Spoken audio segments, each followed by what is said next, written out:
Welcome friends to the 2026 Toyota Highlander, not to be confused with the larger Grand Highlander. Anyway, we have some new updates to talk about, but before I get started, stay tuned until the end of this video where I'll be sharing with you how you can save a little over $3,000 off the MSRP of these Toyota Highlander vehicles. And also you can save about $3,000 to $4,000 on the new Toyota Sienna and the Grand Highlander hybrid models. So I'll be covering more of that towards the end of this video. Let's get started with the 2026 Highlander. First of all, I am surprised that they are still making this body style. I thought 2025 would surely be the last model year for this vehicle, but regardless, here we are. What they've done for this latest model year is they have really simplified the trim levels and they have made all-wheel drive as standard for all of the gas models. So the gas model, it's powered by the 2.4 liter turbocharged 4-cylinder engine, producing 265 horsepower and 310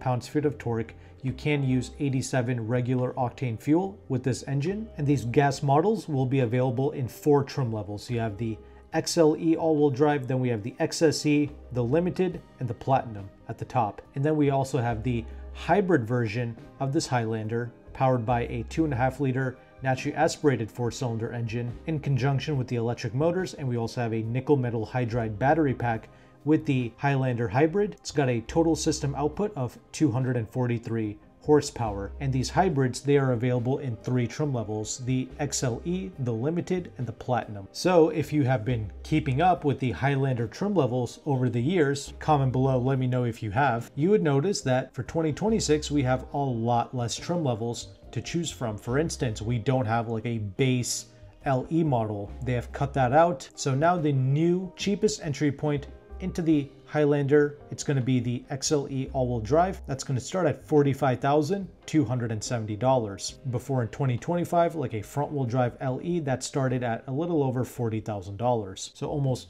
$5,000 more now to get into a Highlander. And in general, when you compare apples to apples, like these same trim levels compared to 2025, the prices have gone up by $1,000 for all of these trims in 2026. Definitely a shame because they haven't really added anything for this new model year. No real substantial changes to speak of, but these 2026 Highlanders, they should be arriving at dealerships in November of this year. And keep in mind, the prices that I had listed, it doesn't even include the destination charge of $1,495. So make sure to add that to all the MSRPs that I have listed. I mean, as standard, you do get things like the 3-zone climate control with these Highlanders. You also get the wireless phone charging pad. You do get the Toyota Safety Sense 2.5 Plus as standard, and that includes your useful safety tech like your blind spot monitoring and your rear cross traffic alert. At least that's good to see. As standard, you're going to get the Softex seating material. If you want the true leather interior, you have to step up to the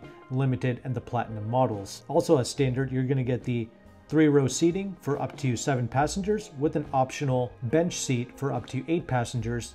That's only available with the XLE and the Limited trims. Regarding fuel economy, the gas models get about 24 mpgs combined, whereas the hybrid models, they can get up to 35 mpgs combined. And again, both models can utilize 87 regular octane fuel. And I mentioned that you can get some discounts on these vehicles. Well, you can actually get discounts on both the gas model and the hybrids. Again, more on that in a moment. But no matter which model you go with, either the pure gas or the hybrid, I do recommend going with the Limited model. You do get some niceties that certainly enhance the driving experience and the overall interior experience for sure. As mentioned before, you begin to get the true leather interior when you step up to the Limited models. Also with the Limited, you do get the JBL audio system, and both the Limited and the Platinum come with the kind of double pane glass for the front side windows. So the Limited and the Platinum, they are going to be the quietest driving Highlanders. You do get the wireless Apple CarPlay and wireless Android Auto as standard across the board, but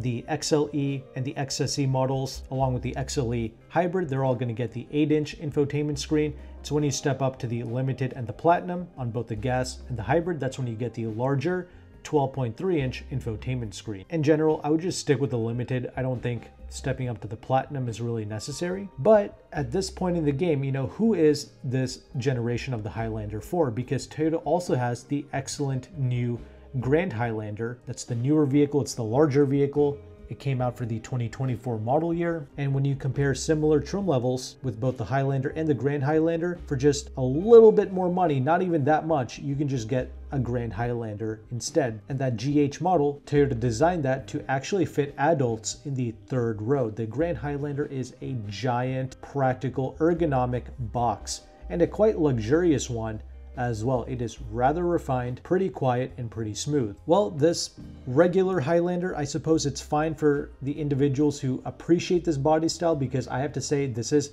a rather stylish SUV. I appreciate this regular Highlander. Comment below, let me know your thoughts regarding the looks. And perhaps not everyone wants or really cares about that third row practicality. Some individuals just enjoy driving around in a large vehicle, but perhaps they don't need something as long as the Grand Highlander. The Grand Highlander is over 200 inches long. That might pose an issue fitting it inside of a garage, whereas the regular Highlander, like what we're talking about here, it's between 194.9 inches, and for whatever reason, the XSE model is 197.4 inches. No idea why, but regardless, it's definitely shorter than the Grand Highlander, and it's kind of on the shorter side regardless when compared to its competition as well. So that's another reason to consider the regular Highlander, but price-wise, there's not a big difference between the two Highlanders in the Toyota lineup. I'm sure this is probably the last model year of this regular model, but we'll see. We've been surprised before. And because the hybrid models are being discounted, I would personally go with the hybrid, because it is incredible to see, on average 35 mpgs combined in such a large automobile. So I would go with that reliable, tried and true hybrid setup. But if you are going with the gas models, I do think all-wheel drive is definitely the way to go, because that turbocharged 4-cylinder power, it offers a lot of torque down low, and it just overwhelms the front tires. So going with the all-wheel drive is going to help these vehicles put the power down a bit more reliably. So with the Grand Highlander, they do come standard with the gas model as front-wheel drive versions. Obviously, for the 2026 regular Highlanders, they all come with all-wheel drive now. Something else to note, these Highlanders have been out for quite some time now, so the crash test structure is a bit older, whereas the Grand Highlander is newer. If you go on the IIHS website, you'll notice that the regular Highlander has its top safety pick badge, and the Grand Highlander actually does not have it anymore. Right now, the IIHS website, it's a bit wonky because they have really been updating their tests. They've been making a lot more strict and stringent, so some vehicles have actually lost their top safety pick badges. The Highlander, it's a bit more outdated, so I think it just hasn't gone through the newer testing yet. Regardless, both vehicles are going to be rather safe for your family, but I feel like the Grand Highlander, since it's newer, that's going to be like the safest pick if you care about that. Regardless, I will have the full press release from Toyota on the screen for you to check out. That way you will know everything that there is to know regarding these Highlanders. So finally, as I promised at the beginning of this video, here's how you can save a substantial amount of money on new Toyota vehicles.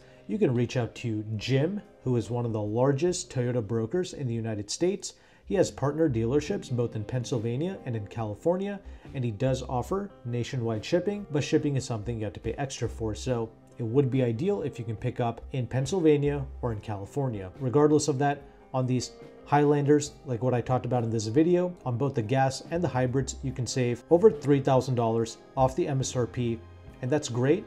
But also on other vehicles like the Grand Highlander, hybrids, and the Siennas, he's got between $3,000 to $4,000 off the MSRP on those, which is like $1,000 below invoice. So that's amazing. And of course, on the trucks, like the Tacomas and the Tundras, his deals are insane. Big discounts on those. The trucks lease out rather well. These are truly some of the best Toyota prices in the United States. The individuals who really enjoy these deals and these discounts are those who live in like the Southeast, like for example, places like North Carolina. I mean, most dealerships in the NC area, they just do not discount on a lot of vehicles. Toyotas, forget about it. And other states that seem to share the same sentiment are like South Carolina, Georgia, Florida, etc. So there's a lot of customers buying from Jim and having the vehicle shipped over. Even with the shipping charge, they're still getting some of the best Toyota prices because there's no extra shenanigans going on with these prices. No overly inflated dealer fees, no mandatory warranty items that you have to buy, no nitrogen fees, no tint fees. There's none of those games.